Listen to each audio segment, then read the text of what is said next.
مظلوم كربلاء يا خضيب الشيب من الدماء يا سليب العمامة والرداء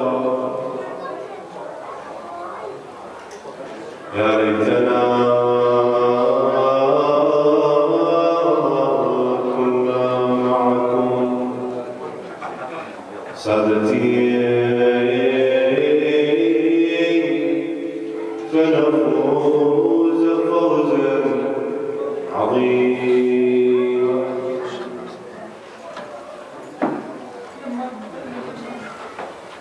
قالوا لماذا لم تقل بذا الطفوف وقولها أفعلت تعمدا أولم يهزك ذكرها فأجبتهم يا سادتي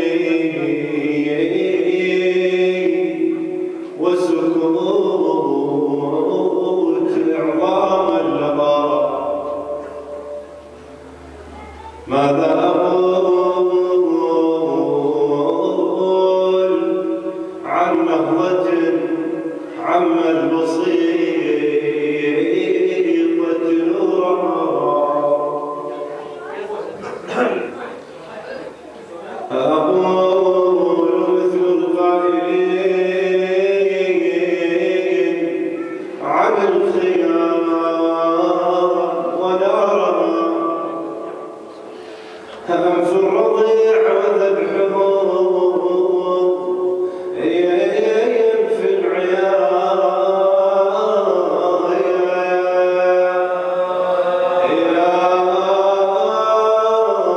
الوسد يضايا أنف الرؤوس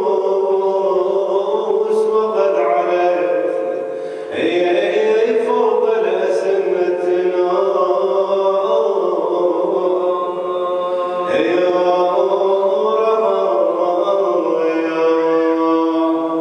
وزينب أنا نخي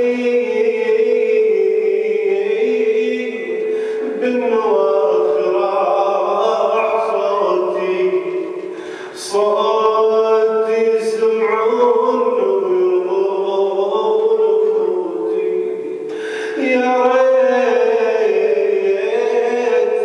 قبل حسين موتي يوم نشوف العدا تنهب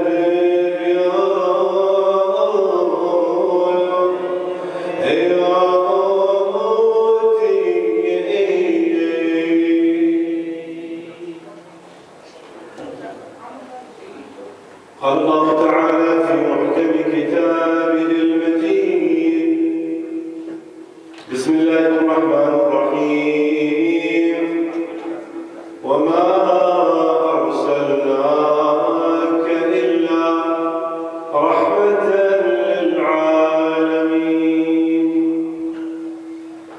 آمنا بالله. صدق الله العلي العظيم. سأتكلم إن شاء الله تعالى بمحاور ثلاثة. ما هو مفهوم الرحمة؟ والقسم الثاني من الكلام إن شاء الله تعالى سيكون حول مقالة طرحت حول قيادة أئمة أهل البيت صلوات الله وسلامه عليهم، لا سيما في قيادة علي والحسن والحسين صلوات الله عليهم. والقسم الثالث إن شاء الله تعالى في رحمة أهل البيت، لا سيما رحمة الحسين سلام الله عليه. أولا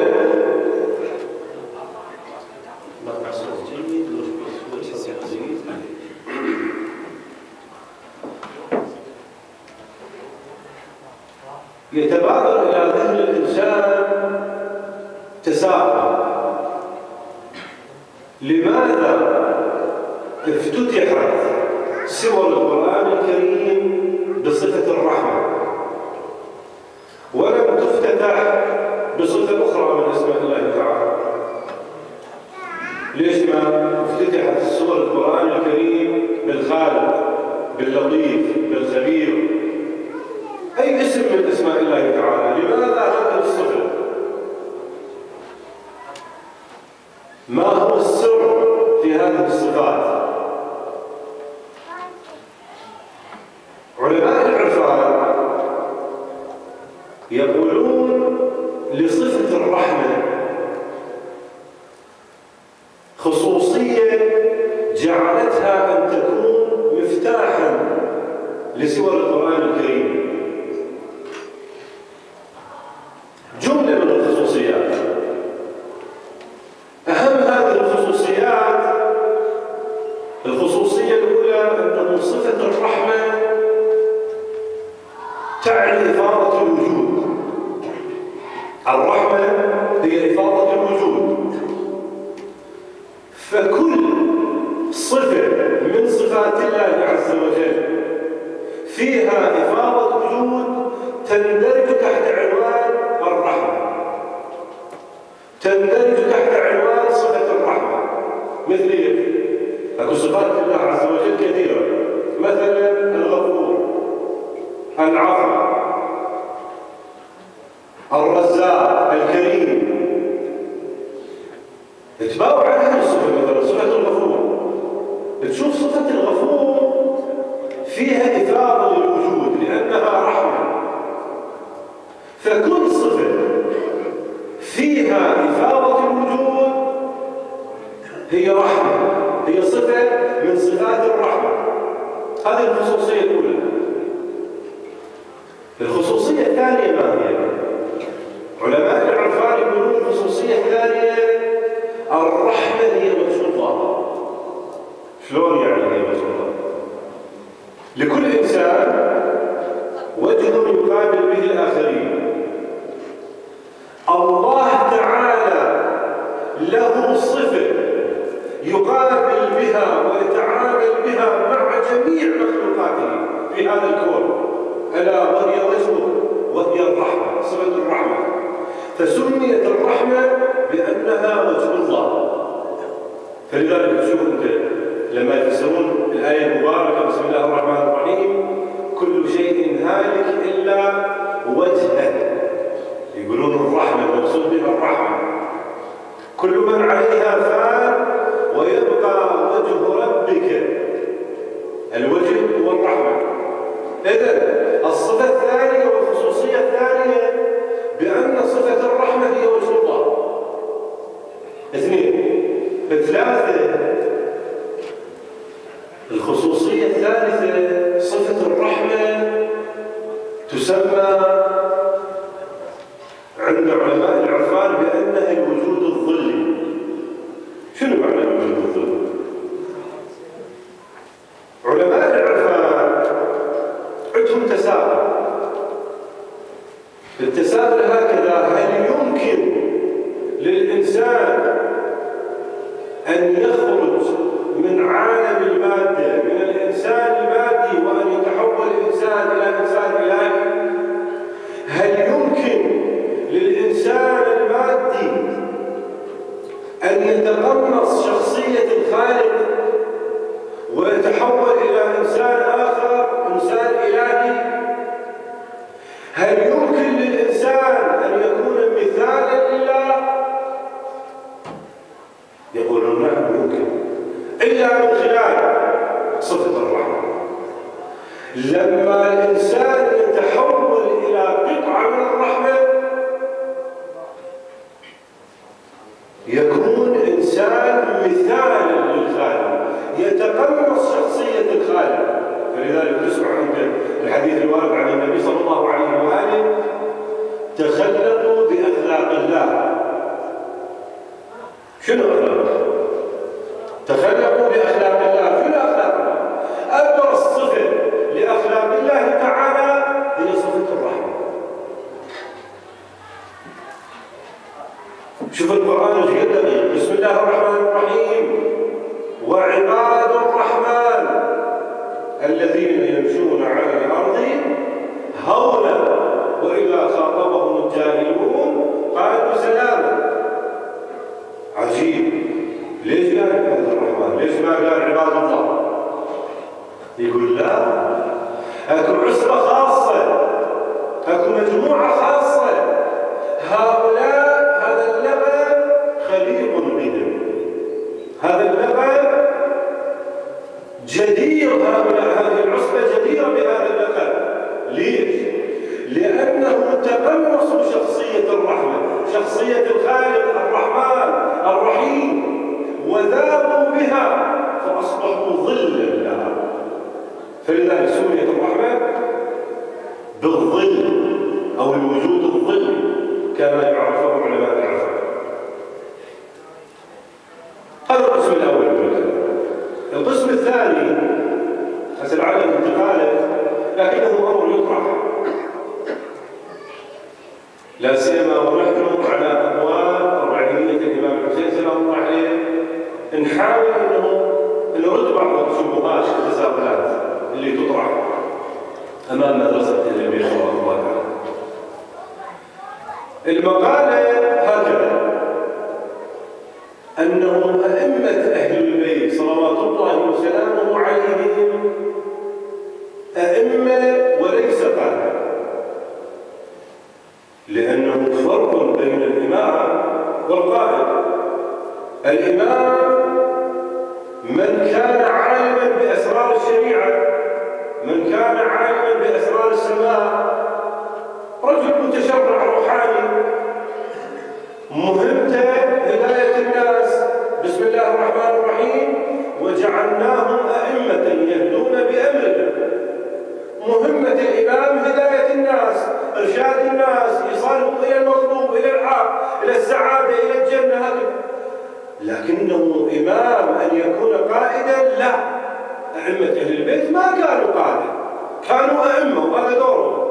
ليش؟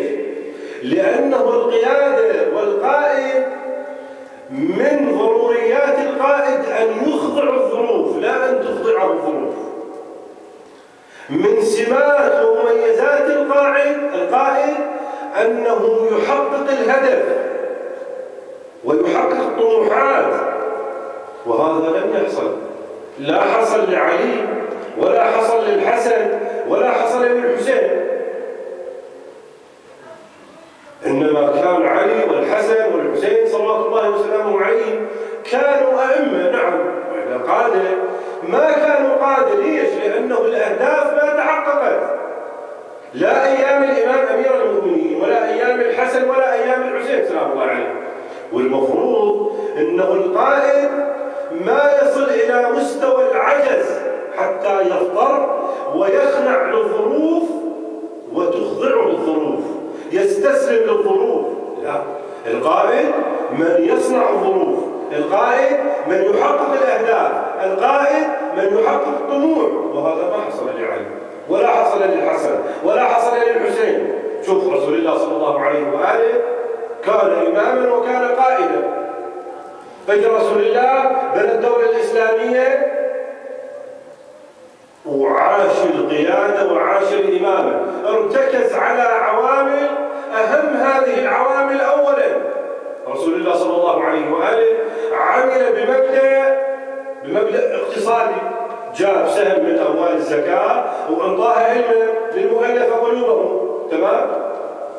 بعد رسول الله صلى الله عليه وآله ارتكز على عامل آخر، عامل اجتماعي، تحالف اجتماعي.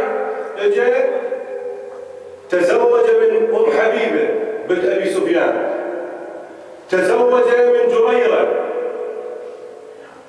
من بني المصطلق، تزوج من عائشة بنت أبو بكر، تزوج من حفصة بنت عمر بن الخطاب. سوى تآلف وتحالف اجتماعي، لأن هذا التحالف وهذا الأمر الاقتصادي ساعد مهمة رسول الله صلى الله عليه وآله في بناء الدولة، فكان قائدا وكان إماما. وهذا ما صار لا أيام علي صلوات الله وسلامه عليه ولا أيام الحسن ولا الحسين.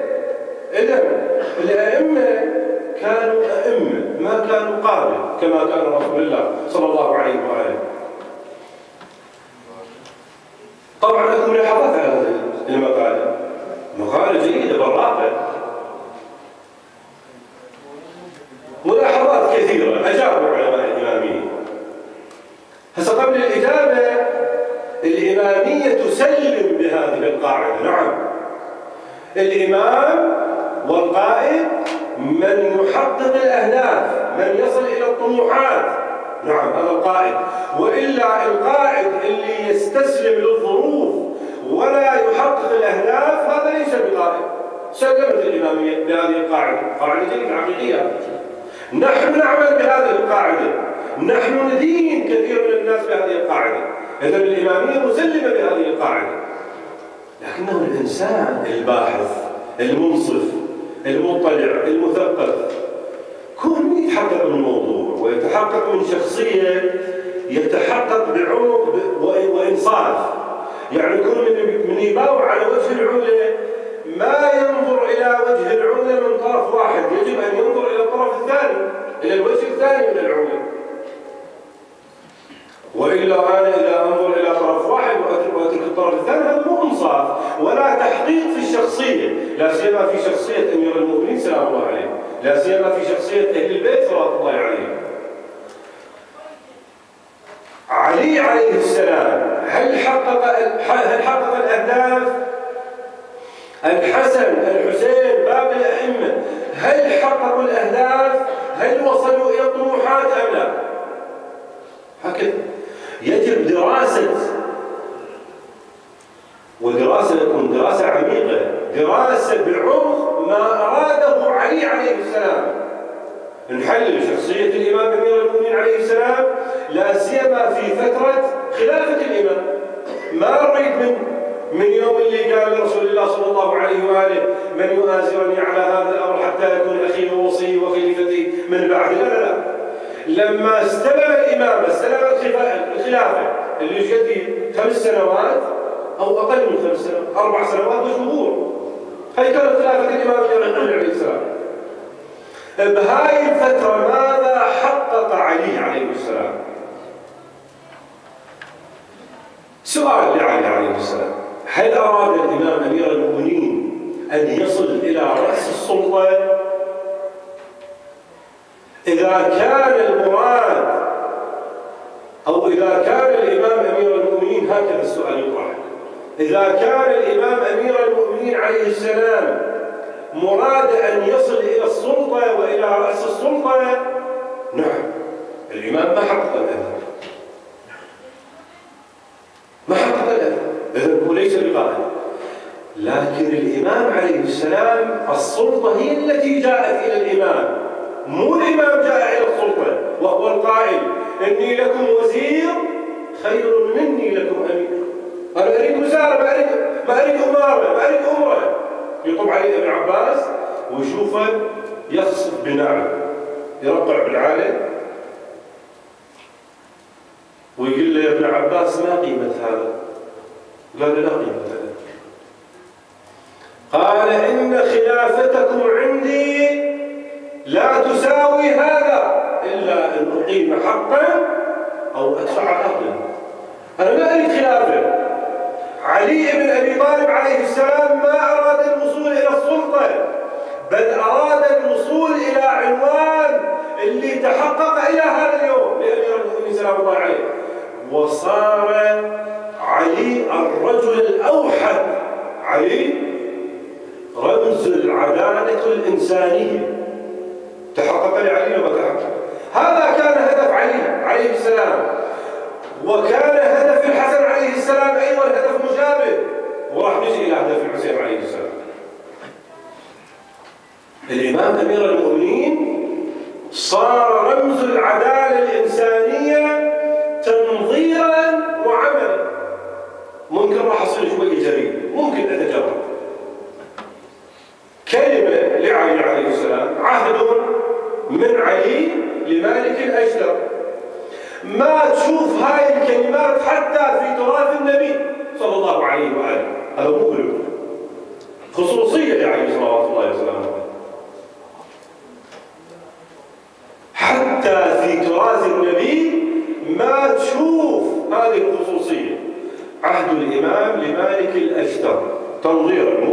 علي رمز العدالة الإنسانية تنظيرا، هذا التنظير. يا مالك واشعر قلبك الرحمة للرعية واللطف بهم ولا تكن عليهم سبعا ضاريا، فإن الناس صنفان، إما أخ لك في الدين أو نظير لك في الخلق. شلون رمزها؟ رمز العدالة الإنسانية عليه السلام. بعد مو بس تنظيرا، عملا. يمشي في أزقة الكوفة ويشوف له امرأة في منتصف الليل عندها دلو من الماء بجانب بئر.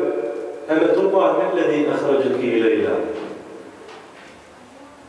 قالت إن زوجي قد استشهد مع علي وأنا ما بقى لي أحد، ما عندي والد، عندي عيال، أتقوت لهؤلاء العيال لهذه الصبية، أجيب ماء وأنقل هاي البيوتات اللي أمامي أتقوت لعيالي.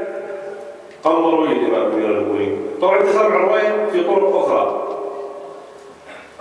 قام صاحب الرواية هو اللي يروي يقول رأيت عليا أدار وجهه وشفت الإمام يبكي ودموع عينه تنزل على خديه كأنها نظام لؤلؤ. قال قنبر فلنذهب إلى بيت المال. أولا أمة الله دليني على بيتك. اجى بيته، انطلق إلى بيت المال، أخذ الطعام، أخذ الكسوة، خلاها على ظهر الإمام أمير المؤمنين قائد الأمة، أخذها على ظهره. ثاني يوم في الصباح طرق الباب، من الطارق؟ ما يقول لها أنا عين. ما يكون رمز العدالة الإنسان. من الطارق؟ قال أنا الرجل الذي صادفك ليلة أمس. يدخل إلى البيت يلاعب العيال، يضحك العيال. أمة الله بتجر التنور تخبز صاحبة البيت، ويجي الإمام أمير المؤمنين يقلب القدور، وحرارة القدور تأخذ بوجه علي بن أبي طالب عليه السلام، وهو يقول ذق يا علي هذه النار من قبل أن يذيقك الجبار غضبه. ويجيب اللقمة، يجيب الخبزة، يلفها ويخليها في فم الطفل، يقول له كل ولدي واجعل علي بن أبي طالب في حل منك يا ولد. تدخل عليها دارتها. عجيب، ما هذه البركة، ما هذه النعمة، أمير المؤمنين في بيتك. تقول له سيدي معذرة إلى الله وإليك، والله أنا ما عرفته. يقول لها لا أمة الله، معذرة إلى الله وإليك. لما أريد أوصل إلى رمز العدالة الإنسانية يجب أن أحقق هذا تنظيرا وعملا. كان علي عليه السلام وتحقق لعلي، هذا ما تحقق للإمام أمير المؤمنين عليه السلام. والله لو أعطيت الأقاليم السبع بما تحت أفلاكها على أن أعصي الله بنملة أسلبها جلب شعيرا ما فعلت. تحقق الإمام أمير المؤمنين. هذه الملاحظة الأولى. الملاحظة الثانية اللي رجع على صاحب المقالة، راح نرجع للإمام حسين عليه السلام وإن شاء الله باختصار. الملاحظة الثانية طبعا اكو فرق بين مرحلة التأسيس وفرق بين مرحلة التفعيل. رسول الله صلى الله عليه وآله مر بمرحلتين. المرحلة الأولى مرحلة تأسيس، أسس رسول الله وكان مأمور بمداراة الناس، والوارد عنه صلى الله عليه وآله قال إني أمرت أو قد أمرني ربي بمداراة الناس كما أمرني بأداء الفرائض، غض النظر عن المنافقين، إعطاء السهم من الزكاة للمؤلفة قلوبهم، فعل ما فعل في مرحلة التأسيس. لما صارت مرحلة التفعيل لا، تشوف حياة رسول الله السياسية انقلبت. اللي مطلع بعمق لتاريخ الإسلام أيام المرحلة الأولى كانت مختلفة أيام المرحلة الثانية، يعني أيام التأسيس كان مختلفا. أيام التفعيل لرسول الله صلى الله عليه وآله. ما غض نظر عن المنافقين وما أنقص هم إذا كان المؤلف قلوبه أيام التفعيل، إنما كان مأمور بأيام التأسيس. فلما يجي الإمام أمير المؤمنين عليه السلام ويفعل ما كان أيام التأسيس دون أيام التفعيل، يكون كل عملية شاذة عند علي سلام الله عليه، ما يصير، ما ترهم عند علي سلام الله عليه، ما يمكن أن يهدم ما جاء به النبي صلى الله عليه وآله. هاي اثنين. ثلاثة، علماء الاجتماع يقولون القيادة ترتكز على ركنين: كفاءة القائد وبناء الأرضية الصالحة. يعني كما كان أيام الإمام الحسن عليه السلام، كان قائد كفو بس ما كانت أرضية صالحة للإمام عليه السلام، نعتبرها بأنه الإمام الحسن ما كان قائدا نشطا، ما كان قائدا كفؤا، ما كان قائدا محنكا عالما بالسياسة بالعسكر، ما كان معصوما. عجيب، يعني كلام مو دقيق، أبدا مو دقيق، لأنه إذا سلمنا بهذا الكلام عندنا نظرة أيام رسول الله صلى الله عليه وآله.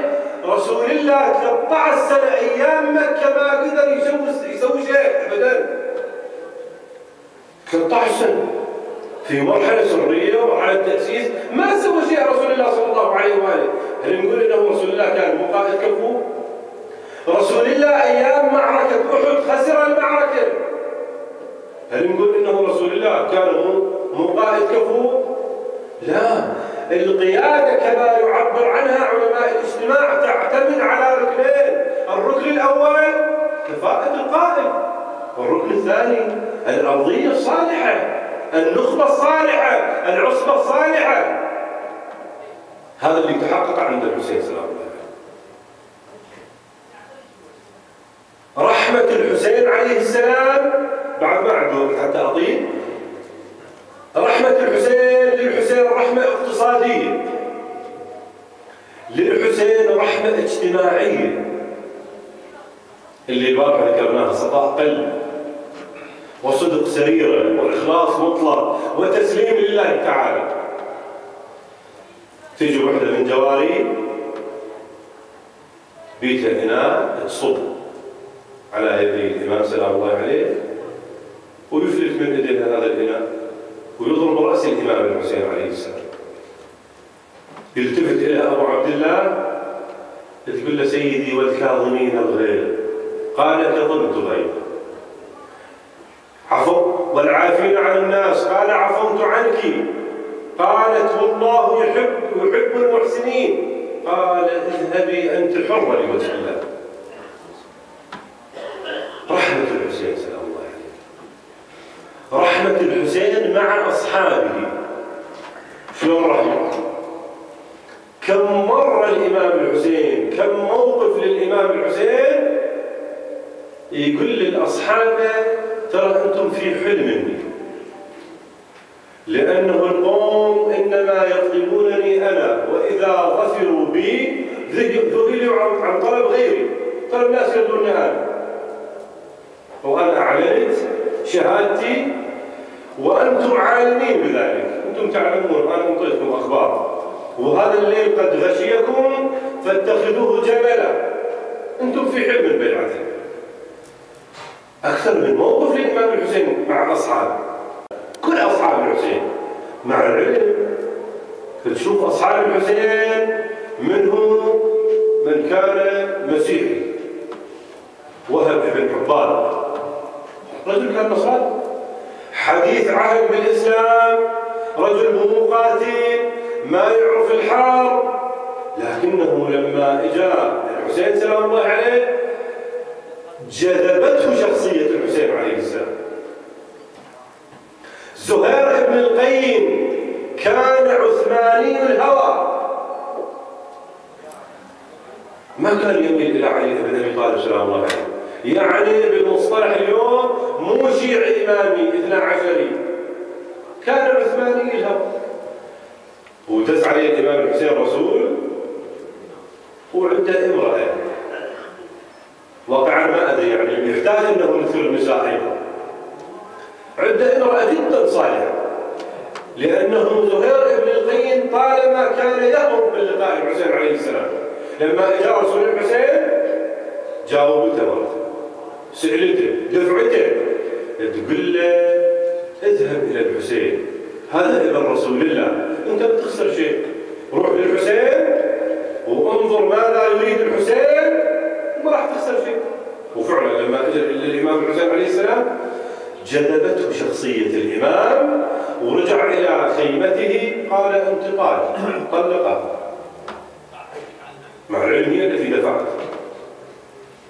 واحدة من النساء بعد علي بن مظاهر الاسدي، علي بن مظاهر الاسدي عنده ايضا زوجه صالحه، لما جاءه رسول الحسين وحاول واستعد لشد الرحال للحسين عليه السلام، قال خذ العيال واذهبي إلى عشيرتك.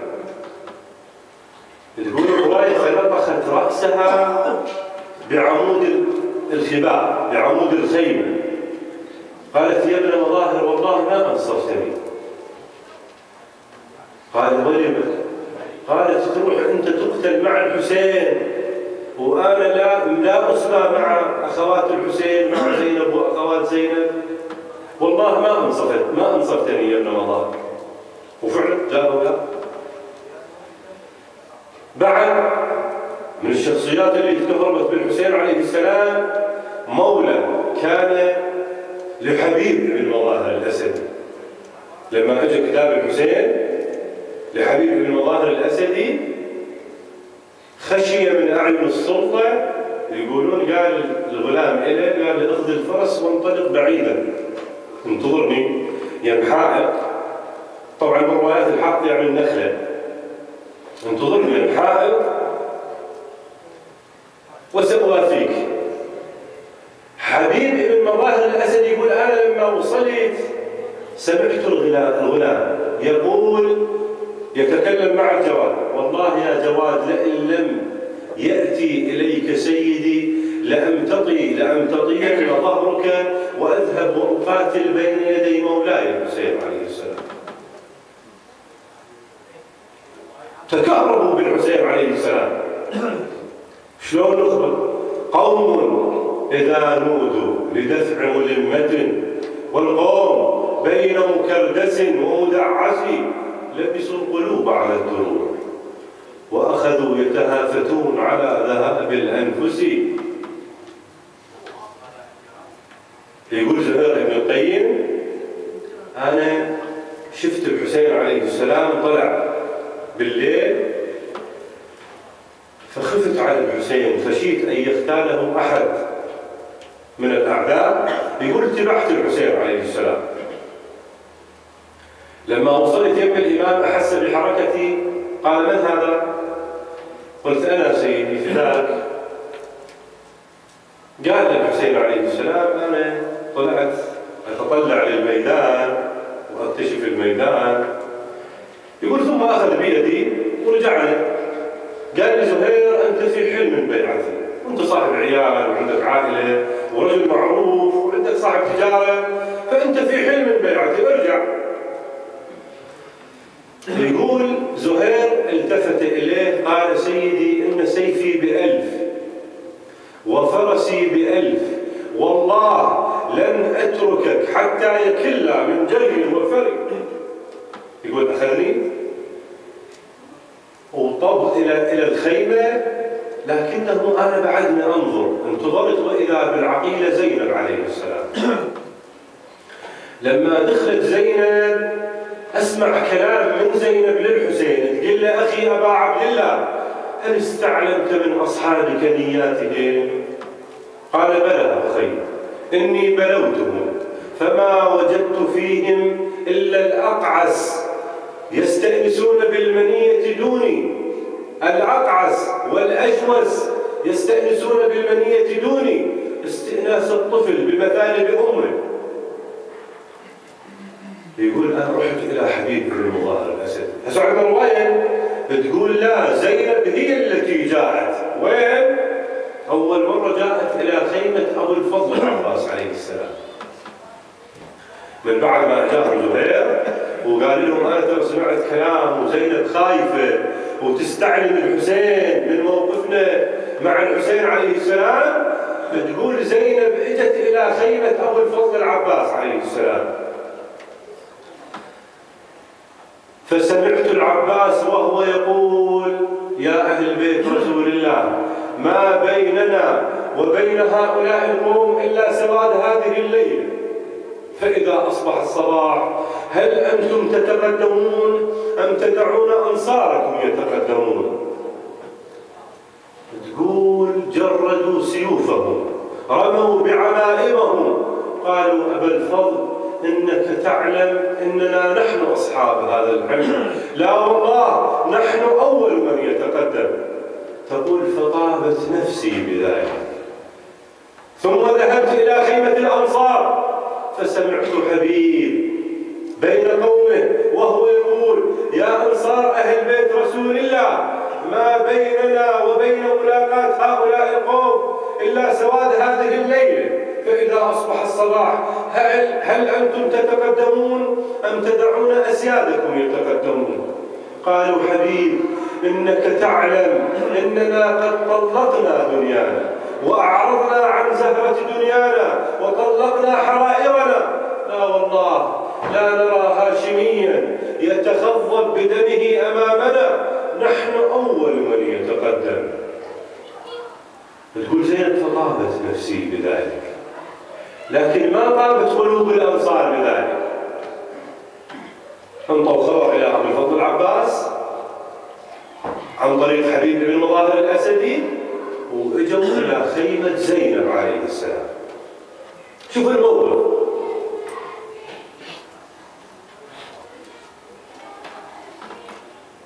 حبيب عالم بزينب، يعرف من زينب، يستأذن من الحسين عليه السلام، يقول له أبا عبد الله ائذن لي أن أسلم على زينب بنت علي، يطلب مأذونية.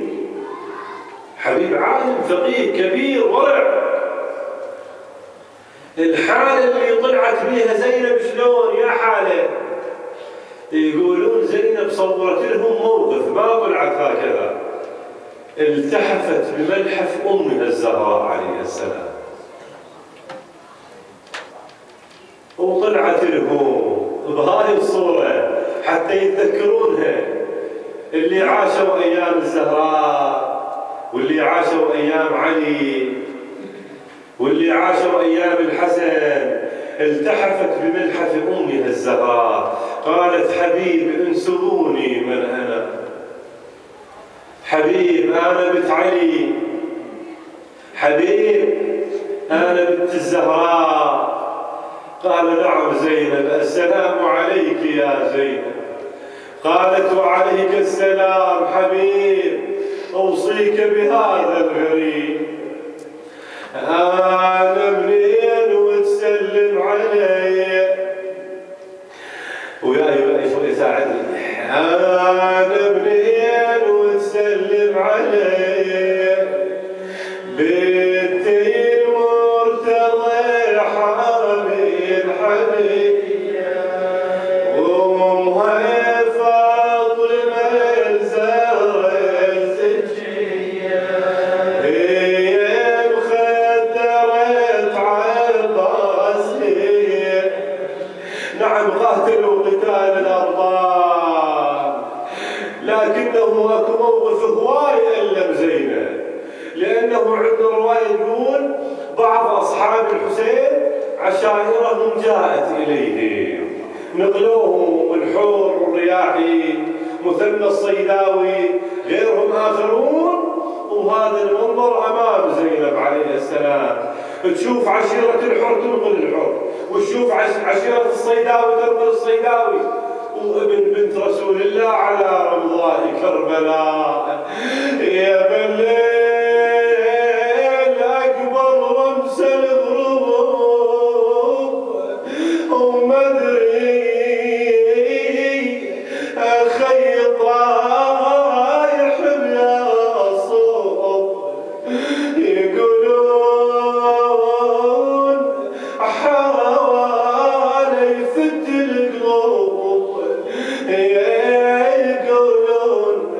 العالي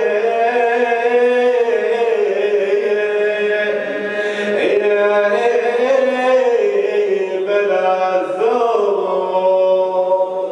زينب عندها شكوى وين إلى كافل زينب عليه السلام لما شافت هذا المنظر وبعد منظر السباع تقول له اخويا تعنيت لك واللون مخطوف انا ردك الحال وذلتي تشوف والله اخويا وعظاي تتراجف من الخوف خويا يا عباس لقيت العلم على نهر ملفوف يا والله عذرتك يا من ما عندك